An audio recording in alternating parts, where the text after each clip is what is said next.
बेसब्री से इंतजार कर रहे थे।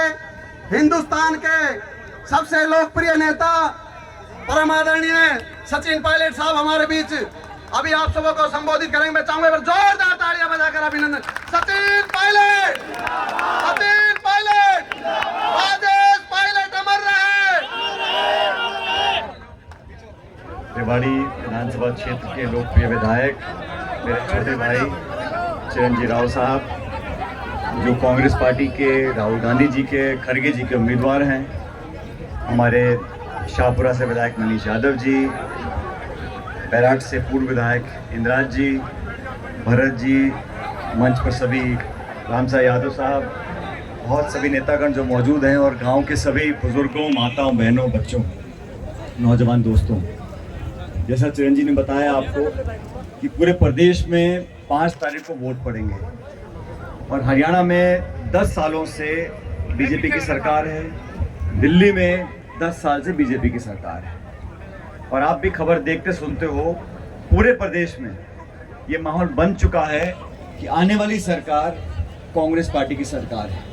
और ये बात मैं इसलिए बोल रहा हूँ कि जनता मौका दे सकती है, लेकिन 10 सालों में हरियाणा की सरकार ने और देश की सरकार ने क्या हालात बनाए हैं हमसे छुपे नहीं। किसानों के खिलाफ काले कानून बनाने हो तो बीजेपी आगे, फौज की भर्ती बंद करनी हो, अग्निवीर चालू करना हो तो बीजेपी आगे, हमारे देश की रौनक और नाम कमाने वाले हमारे पहलवान बच्चे बच्चियां हों, उनको बेइज्जत करना, उनको बदनाम करना, उसमें बीजेपी आगे। उद्योगपति हो, मध्यम वर्ग हो, छात्र हो, हर वर्ग को बीजेपी की सरकार ने ऐसे कानून बनाकर शोषित करने का काम किया कि आज उनको 9 साल के बाद अपना मुख्यमंत्री बदलना पड़ा। और देश में भी जो लोग 300 पार 400 पार की बात करते थे, आज वो बैसाखियों पे सरकार बना रहे हैं। बैसाखियों की सरकार बनी है। बीजेपी के 240 सांसद आए, और मैं धन्यवाद देना चाहता हूं हरियाणा की जनता को कि आपने 10 में से 5 लोकसभा के सांसद कांग्रेस पार्टी के जिताए हैं। राजस्थान में भी हम लोगों ने 11 जगह बीजेपी को हराया 25 में से। जो लोग घमंड में थे कि हरियाणा में, राजस्थान में खाता नहीं खुलेगा, आज वो आधे हो गए। और यही कारण है कि तमाम विपक्ष की जो ताकतें हैं वो मजबूत हो रही हैं। राहुल गांधी जी जब से नेता प्रतिपक्ष बने हैं लोकसभा के अंदर, वो जवाबदेही तय कर रहे हैं, वो देश का एजेंडा तय कर रहे हैं, और बीजेपी की सरकार को बार बार अपने विधेयक वापस लेने पड़ते हैं। अभी चुनाव चल रहे थे, पहले चरण का चुनाव मतदान कश्मीर में था, और बीजेपी ने एक नया शगुफा छोड़ दिया, 1 नेशन 1 इलेक्शन। ये संभव है क्या? आपके पास इतने सांसद है नहीं पूरे देश में कि आप संशोधन कर सको संविधान में, लेकिन ये शगुफा छोड़ने की जो आदत है बीजेपी की, सिर्फ लोगों का ध्यान भटकाने के लिए। मुझे फक्र है हमारी पार्टी के ऊपर। खड़गे जी, राहुल जी ने, हमारी पहली पॉलिटिकल पार्टी पूरे देश में जिसने कहा अगर हम सरकार बनाएंगे तो एमएसपी पर हम कानून लेकर आएंगे।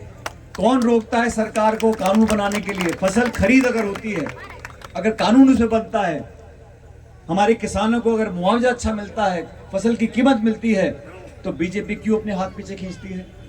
भारतीय जनता पार्टी आज भी ले दे के उसी नारे पर आके टिकती है, हिंदुस्तान पाकिस्तान, मंदिर मस्जिद, हिंदू मुसलमान। बाकी उनको बिजली, सड़क, स्कूल, शिक्षा, चिकित्सा, खाद, बीज, पानी, रोजगार, उद्योग, निवेश, इनसे कोई मतलब नहीं। उनके भाषण सुनो आप नेताओं के, 10 साल का समय कम नहीं होता।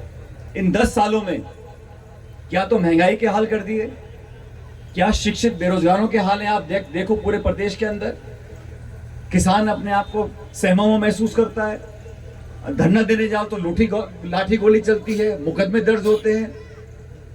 देश की राजधानी पे लगभग 1.5 साल तक किसान बैठे रहे, तब जाके सैकड़ों जो किसान शहीद हो गए, उसके बाद जाके वो वापस लिए कानून। और ये तीनों कानून लाने के लिए कहा ही किसने था? और आप लेकर आए तो वापस क्यों लिए आपने? ये जिद, मनमानी, घमंड, अहंकार, इस प्रकार का काम करने की आदत बीजेपी को हो गई है। मेरा आपसे निवेदन है, आज चिरंजीव राव के लिए मैं वोट मांगने आया हूं, और पहली बार नहीं आए। रेवाड़ी लोकसभा विधानसभा क्षेत्र में कैप्टन साहब का समय हो, इस नौजवान का समय हो, हर वक्त स्वर्गीय पायलट साहब हो या हम लोग हों, हम इनके लिए, परिवार के लिए, पार्टी के लिए हमेशा वोट मांगने इसलिए आते हैं क्योंकि मैं मानता हूँ इनके परिवार ने लंबे समय तक सेवाएं दी। फौज में काम करने के बाद, जनता के बीच में आने के बाद एक अपनी जगह बनाई है। और मैं पूछ रहा था बैठा बैठा चिरंजीवी से, मैंने कहा भाई कितने लोग चुनाव लड़ रहे हैं? ये लंबी लिस्ट है, इतनी पार्टियां हो गई। अधिकांश लोग जो चुनाव लड़ रहे हैं वो सिर्फ और सिर्फ कांग्रेस की वोट खराब करने के लिए लड़ रहे हैं। उन्हें कोई चुनाव जीतने से मतलब नहीं है। वो तो थोड़ा धन पैसा लगाकर 500 वोट, 1000 वोट, 2000 वोट खराब करने का काम करें। तो मैं आप लोगों से कहने के लिए आया हूं, सरकार कांग्रेस पार्टी की बन रही है, इसमें किसी को दो राय नहीं। और आप लोग समझदार लोगों को अपने क्षेत्र का, अपने हल्के का अगर आप सही मायने में विकास चाहते हो तो छोटे मोटे दलों में, निर्दलीय में हाथी, घोड़ा, भैंस, बकरी, पता नहीं कितने चुनाव लड़ रहे हैं। यह चुनाव है बीजेपी कांग्रेस का। इसमें आपको देखना है कौन व्यक्ति, कौन सी विचारधारा, कौन सा प्रतिनिधि हमारे बीच में रहा, दुख सुख का भागीदार बनकर रहा। और अपना वोट खराब नहीं करना। वोट वहां दो जहां वोट की गिनती हो। जब राज बनेगा, महत्वपूर्ण जिम्मेदारी चिरंजीवी राव निभाएंगे हमारी सरकार के अंदर, पार्टी के अंदर। आज भी राहुल गांधी जी ने उनको देश भर में जिम्मेदारी दे रखी है, हर जगह जाके अपना पार्टी का काम करते हैं। और पढ़े लिखे लोग, साफ छवि के लोग, नौजवान लोग आपकी ज्यादा सेवा कर सकते हैं। अब मुझे कहने में कोई संकोच नहीं है, हरियाणा में जो हाल भाजपा का हो रहा है, लोकसभा चुनाव में भाजपा के कार्यकर्ताओं को लोग गांव में घुसने नहीं दे रहे थे। उनसे सवाल पूछते थे कि आप किसानों के विरोधी हो, आप संविधान के विरोधी हो, आप संविधान में संशोधन करना चाहते हो। हमारे दलित आदिवासी भाई बहनों के मन में डर क्यों पैदा हुआ? क्यों बार बार भारत बंद करना पड़ता है? क्यों बार बार प्रधानमंत्री और बीजेपी के नेता को सफाई देनी पड़ती है कि हम संविधान को नहीं बदलेंगे, हम आरक्षण से छेड़छाड़ नहीं करेंगे? मनमोहन सिंह 10 साल प्रधानमंत्री थे, कभी ऐसी बात उस समय उठी कि संविधान से संशोधन हो जाएगा या आरक्षण में फेरबदल कर देंगे? क्या कारण है कि भाजपा की डबल इंजन सरकार, और कैसी सरकार है। दिल्ली की सरकार तो यहां लटक गई, बहुमत मिला नहीं, बैसाखियों पे चल रही है। और हरियाणा की सरकार चंडीगढ़ वाली है, जो वो इंजन जो है डबल इंजन, एक तो इंजन वादा हो लिया दिल्ली वाला, और चंडीगढ़ वाला इंजन सिर्फ धुआं फेंक रहा है, काम करने को तैयार नहीं। तो आप लोगों को सोच समझकर अपना वोट डालना है। मैं विशेष रूप से आज रेवाड़ी हल्के में आया हूं। अभी चुनाव में समय है, 5 अक्टूबर को वोट पड़ेंगे और बहुत से नेता आएंगे। अभी जितने दल उतने नेता, इतने भाषण, खूब जलसे होंगे, खूब मीटिंग होंगी, खूब नारेबाजी होगी, लेकिन एक एक वोट की कीमत है। और आपके गांव का, आसपास के पूरे इलाके का अगर वोट और आशीर्वाद चिरंजीवी राव को मिलेगा तो मैं आपको जिम्मेदारी से बोलता हूं, आपके सारे काम विकास के, सरकार के, नौजवानों के, उन सब कामों को हम मिलकर करवाएंगे। ये अकेले नहीं है, उम्मीदवार एक होता है, लेकिन पूरा दल, पूरी पार्टी, पूरा नेतृत्व इनके साथ रहेगा। हम सब मिलकर सुनिश्चित करेंगे कि इस हल्के का जो विकास अब तक नहीं हो पाया, उस सारे कामों को करने का काम हम लोग करेंगे। लेकिन आप लोग भी आपस में 50 वोट इधर, 100 वोट उधर, 200 वोट उधर, वो फिर गांव का फिर कोई या आसपास के इलाके का फिर कोई जिम्मेदारी लेने को तैयार नहीं रहता। तो वोट बिखेरने के बजाय एक जगह वोट डालो। ये हाथ का निशान है हमारी पार्टी की पहचान। इस पर बटन दबाकर इस नौजवान को आप विधानसभा भेजो। और मैं आपको विश्वास दिलाता हूँ, आपके क्षेत्र में, आपके इलाके में, आपके हल्के में, आप सब लोगों को, 36 कौम के लोगों को विश्वास के साथ आगे बढ़ाने का काम हम लोग करेंगे। मैं इस उम्मीद के साथ कि आप मेरे निवेदन को स्वीकार करोगे और 5 तारीख को बटन दबाकर हाथ के निशान पर चिरंजीवी को आप दोबारा विधायक बनाकर भेजो। इसके भविष्य की आगे सारी चिंता हम लोग करेंगे।